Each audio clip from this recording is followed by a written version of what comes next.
Jadi tahu, terutama yang berurusan dengan nasab, wallahu alam.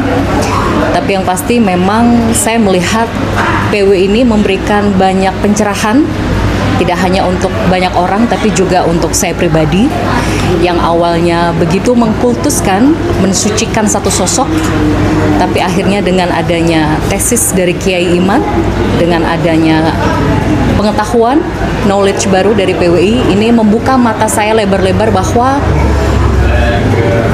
tidak layaklah kita untuk mengkultuskan suatu kaum atau suatu sosok tanpa adanya data dan juga bukti bahwa memang dia pantas untuk dikultuskan atau disucikan.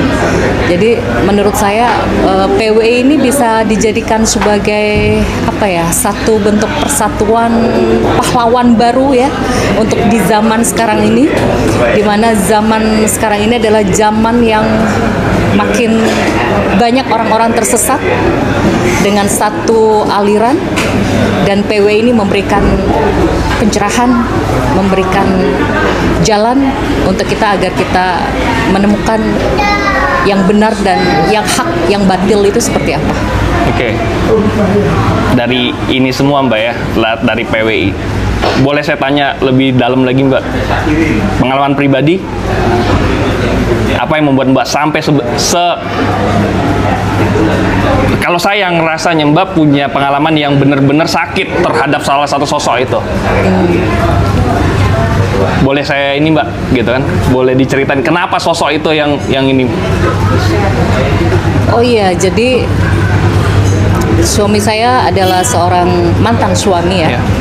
Tepatnya mantan suami saya adalah seorang yang mengaku dirinya Habib, yang notabene selama 2 tahun saya menikah dengan dia, saya mendapatkan banyak sekali kekerasan, diantaranya kekerasan seksual, kekerasan psikis mental, kekerasan ekonomi, dan lain-lain. Sampai di satu titik saya merasa bahwa apa mungkin seorang keturunan Nabi yang suci bisa berbuat begitu hina terhadap istrinya. Itu yang membuat saya bertanya-tanya, jikalau Kiai Imad atau tesis Kiai Imad ini sudah ada dari tahun 2021, mungkin saya tidak akan menikahi mantan suami saya karena saya sudah mendapatkan pencerahan gitu. Tapi karena waktu itu masih belum ada tesis dari Kiai Imad, jadi ya saya mengikuti doktrin-doktrin yang ada, di mana memang ada beberapa sekelompok yang coba dikultuskan, disucikan. Dari sini saya akhirnya berpikir, memang lucu sekali ya jika kelompok yang mengaku-ngaku Habib ini dikultuskan dan disucikan, sementara akhlak dan perbuatannya saja bahkan lebih rendah dari manusia awam pada umumnya. Jadi ya kembali membuka mata hati saya bahwa orang yang memiliki derajat yang tinggi itu bukan dari nasab atau keturunannya, tapi dari keimanan dan ketakwaannya pada Allah. Oke. Apa yang membuat Mbak Zelda menjadi empowered sekarang?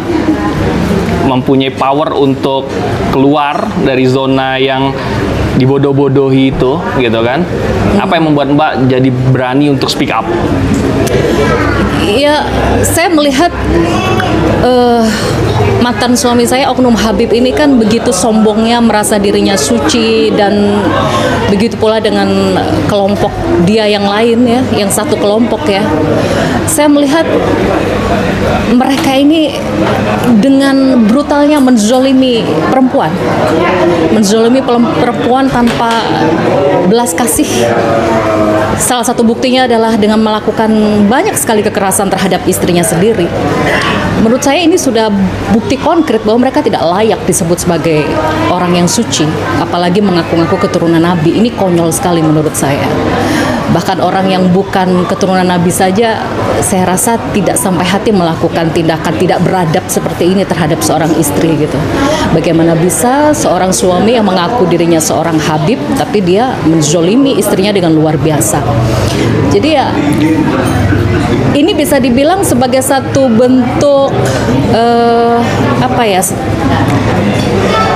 satu bentuk motif kejahatan yang dilakukan oleh mantan suami saya, khususnya oknum Habib itu, bahwa satu motif kejahatannya adalah dengan mengaku-ngaku dirinya seorang nabi, merasa dirinya suci sehingga dia gampang dan mudah menaklukkan perempuan, mudah untuk mencari korban, terutama pribumi khususnya.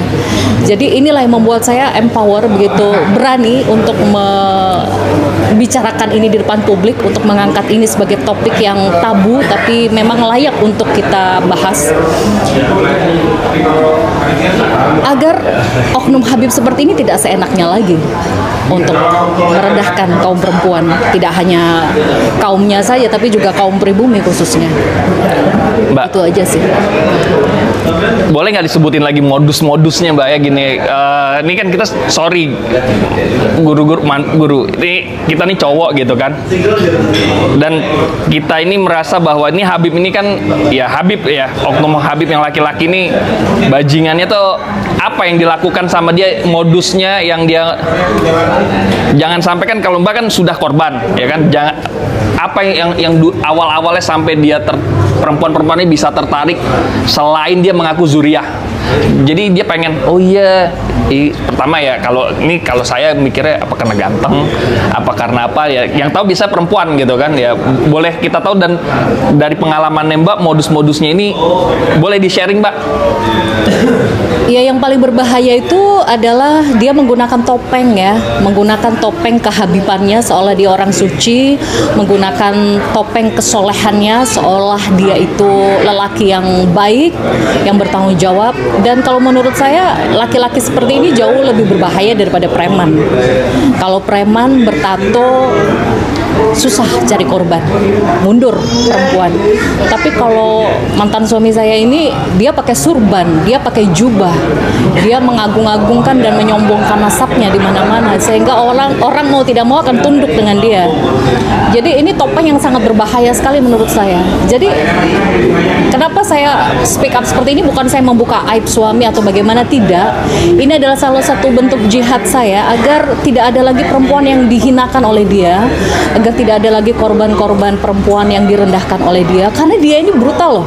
Bayangkan, saya baru speak up itu 2023 kemarin, hitungan beberapa minggu kemudian kurang lebih ada 2 lusin perempuan DM ke saya mengaku menjadi korban mantan suami saya. Bayangkan, satu oknum Habib saja, di mana itu notabene mantan suami saya, sudah memakan korban hampir 2 lusin perempuan.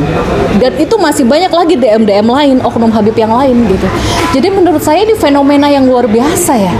Kayaknya kalau saya diem, saya akan ditanya Allah di akhirat nanti. Kamu sudah dikasih Allah bukti, kamu sudah dikasih Allah jalan, petunjuk, kenapa kamu diem? Saya yakin saya di akhirat akan ditanya sama Allah. Oleh karena itu, kenapa saya memberanikan diri untuk membuka ini di publik, buka mata, buka hati, jangan sampai ada tertipu dengan topengnya. Cuman mungkin sekarang ini yang sedang menjadi ujian saya berikutnya adalah kasus kekerasan yang saya laporkan di kepolisian ini kan sudah memasuki hampir 1,5 tahun ya, tapi masih mandek di penyelidikan. Jadi pihak kepolisian saya juga tidak tahu ada apa, padahal visum kekerasan sudah ada, bukti-bukti saksi sudah ada, semua. Bahkan si terlapor ini, si oknum Habib mantan suami saya ini juga sudah diperiksa 2 kali gitu. Saya tidak tahu ada apa dengan Polres Metro Bekasi ya. Sampai sekarang masih mandek, dilempar ke sana ke sini. Bahkan ini yang terbaru dilempar ke kementerian dan nggak jelas kapan ini kasus saya. Ini miris sekali sih menurut saya. Kalau ini menggantung, nanti dia akan semakin seenaknya dan dia akan berbicara di luar, saya difitnah. Saya difitnah oleh Zeda Salim. Semakin gampang dia mencari korban. Jadi ya sekarang saya coba berpasrah sama Allah aja lah. Saya sudah melakukan perjuangan yang luar biasa 1,5 tahun ini, saya udah babak belur. Bahkan saya mengungkapkan hal seperti ini di hadapan publik itu benar-benar tidak mudah. Saya mengalami kekerasan dan meminum banyak obat untuk bisa sembuh. Ya saya tetap minta doanya aja supaya Allah beri keadilan. ya, jadi udah dilaporkan ke Polres Metro Bekasi dan belum ada. Ya masih dilempar ke sana ke sini gitu. Oh iya. Tergantung kasusnya. Iya. Saya tidak tahu ada apa ini dengan pihak kepolisian.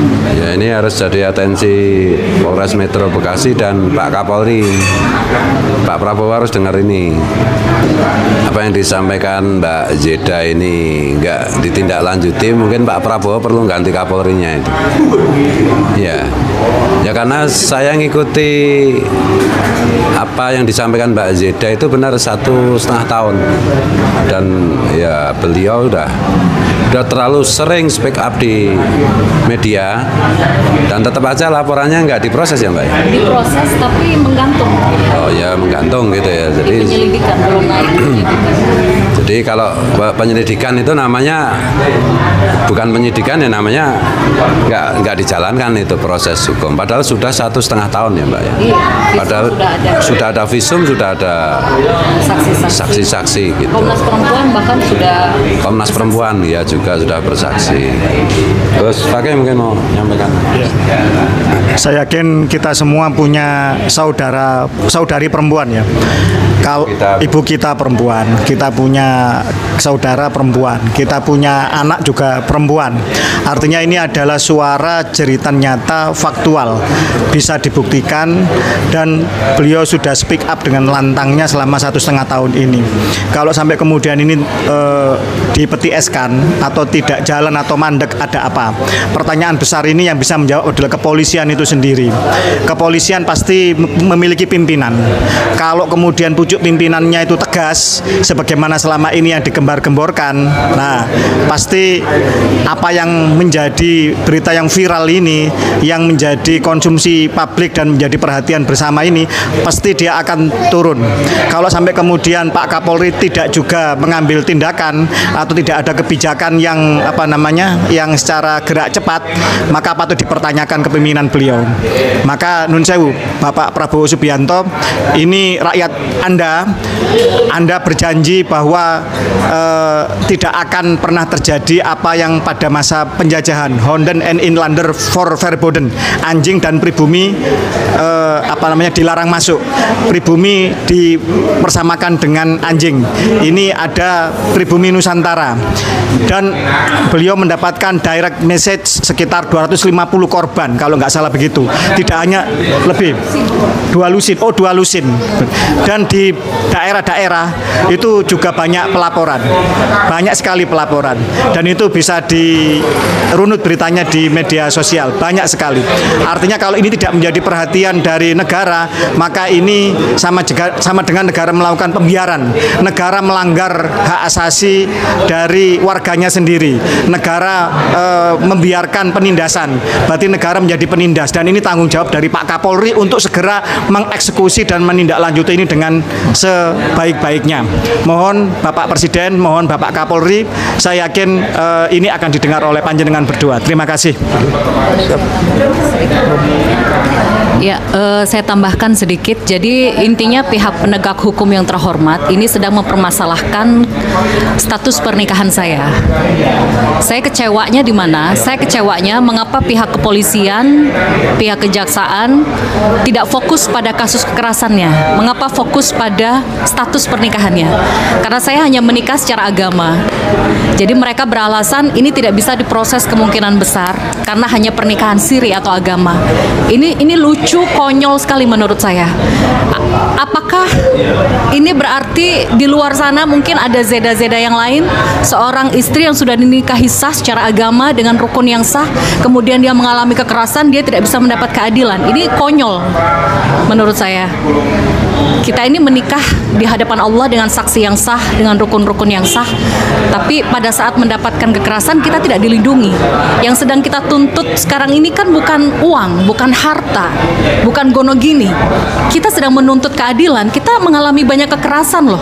Kita meminta perlindungan ke siapa kalau bukan ke negara? Jadi ini lucu sekali menurut saya. Kalau yang dipermasalahkan adalah status pernikahannya, padahal hasil visum sudah ada, saksi-saksi sudah diperiksa, bahkan bahkan lembaga negara Komnas Anti Kekerasan Terhadap Perempuan sudah bersaksi membela saya. Apalagi gitu loh yang kurang. Ada apa dengan pihak kepolisian dan pihak kejaksaan? Saya berteriak ini, hati saya menjerit, tolonglah. Ini bisa menjadi contoh. Ini akan menjadi cermin untuk kasus-kasus yang ada di Indonesia yang lain. Di luar sana banyak loh, seorang istri yang dinikahi secara siri, secara agama, dia digebukin, dia mendapatkan begitu banyak kekerasan. Lantas kita tidak bisa melindungi seorang istri itu hanya karena status pernikahannya secara siri agama. Ini lucu dan konyol sekali menurut saya.